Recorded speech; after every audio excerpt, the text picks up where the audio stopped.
Welcome to Biblical Christian Content, where we like to keep the content biblical. Let's go. Here, we just simply see these godly characteristics being manifested, and that's what we ought to look for. Godly characteristics that are being manifested. But we also have to be careful and ask ourselves, are we seeing what is real? Or are we being shown a fake?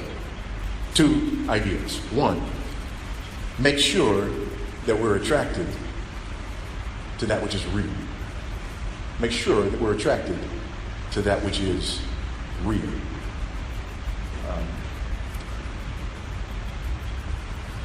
I won't go there. We saw a snapshot of Ruth and Boaz in the first half of this chapter. And we can see snapshots of people, right? And you see a snapshot and you're attracted to that snapshot. You've got a list in your mind. I'm looking for this, and this, and you meet someone and all of a sudden, wow, boom, boom, boom, boom, boom. You're smitten. That's it. I've found it. But is it real? Is it real? Oh, did you see her? She's this, she's that, she's the other, and her hair is this and that and the other. Next time you see her, that might not have been her hair. You can't say amen, you gotta say ouch, right? But more significantly than that, did you just experience someone on their best behavior because they were trying to impress? Did you see someone playing a role in order to hide their real character from you so that you would be attracted? Did you see someone pretending to be a Christian because they know that you're a Christian and you won't give them the time of day if they're not a Christian? Huh? Well, now it got real, huh? So is what Boaz saw in Ruth genuine?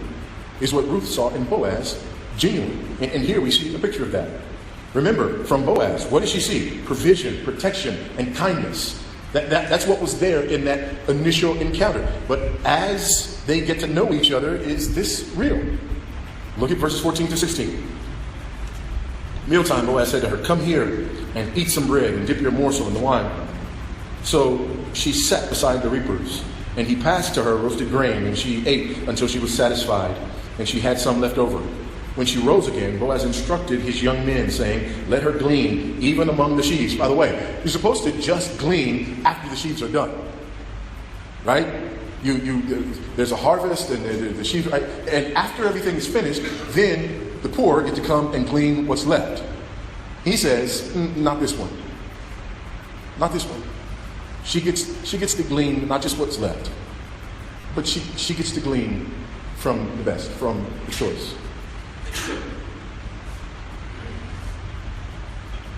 And do not reproach her. And also put out some from the bundles for her and leave it for her to glean. And do not rebuke her. What are the bundles? Well, the bundles are what his workers have gleaned. So what did she see? She saw provision, she saw protection, and she saw kindness. These expressions of godliness from this man. And as things progress, what does she continue to see? Provision, protection, kindness. She continues to see it. But what about her? Remember, she was a diligent worker. She was a stranger who showed kindness to an Israelite. She submitted to Israel's laws and traditions. Is that what he continues to see? First, verses 17 and 18. So she gleaned in the field until evening. Then she beat out what she had gleaned, and it was about an ephah of barley. And she took it up and went into the city. Her mother-in-law saw what she had gleaned. Now, he says, let her glean, also let her take from what has already been gleaned. She doesn't take from what has already been gleaned. She works. She works hard. She works all day. And she gleans a lot. And then carries it home. She is a strong, hard-working woman. That's what he saw before. And that's what he continues to see. I think one of the things that we take from this is this. Be careful. Know what you're looking for. And make sure that what you're looking for is not the same as what the world is looking for. But make sure that what you're looking for is consistent with the marriage that you say you want. Do you want a gospel-centered, God glorifying, Christ exalting marriage. Is that what you want? Because if that is what you want, then you need to find a gospel-centered, God-glorifying, Christ-exalting potential mate. Here, we just simply see these godly characteristics being manifested, and that's what we ought to look for. Godly characteristics that are being manifested. But we also have to be careful and ask ourselves, are we seeing what is real? Or are we being shown a fake? A couple of questions that you ask. Number one, are these things proven over time? Are these things proven over time? And I'm not talking about a lot of time here. I run into people who, they want to be in courtships forever, right? I'm not arguing for that. And anyone who knows me knows that I'm not arguing for that. I met Bridget January 21st, 1989. We got married June 30th, 1989. So I'm not one to sit here and say, you did long, but no. It's not what I mean by proven over time.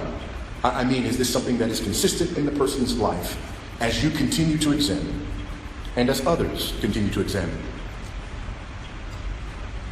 Because it's consistent over time. Well, I haven't had a long time. Do you know people who have? And do they see and have they seen a track record of what you're being shown right now? Or when you go and say of him, provision, protection, kindness, godliness, gospel-centered, Christ-exalting, do they say, wait, who? Really? Because unfortunately, here's what often happens. Because we're caught up in this, Greco-Roman myth of romanticism. We feel like we've been hit by Cupid's arrow, and there's nothing more true than that. This is just it. I have finally found the one.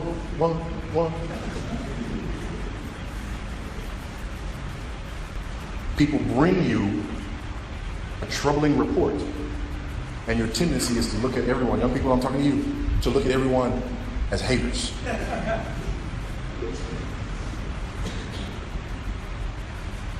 Here are godly people who are coming to you saying, you know what, you say you see that. I know this person. I don't see that. I have not seen that. Haters gonna hate.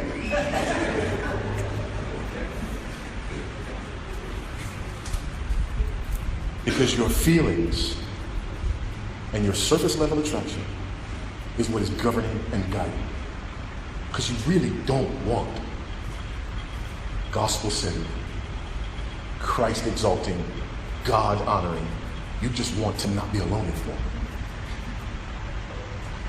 And you just want this person that you find attractive on a surface level. So you will ignore all evidence to the contrary. And then 6 months to a year into your marriage, you finally want to be honest and ask somebody to help you change this person that you should have been with in the first place. Consistent when you're around and when you're not around. Is this just who this person is? Or is it who this person is showing you?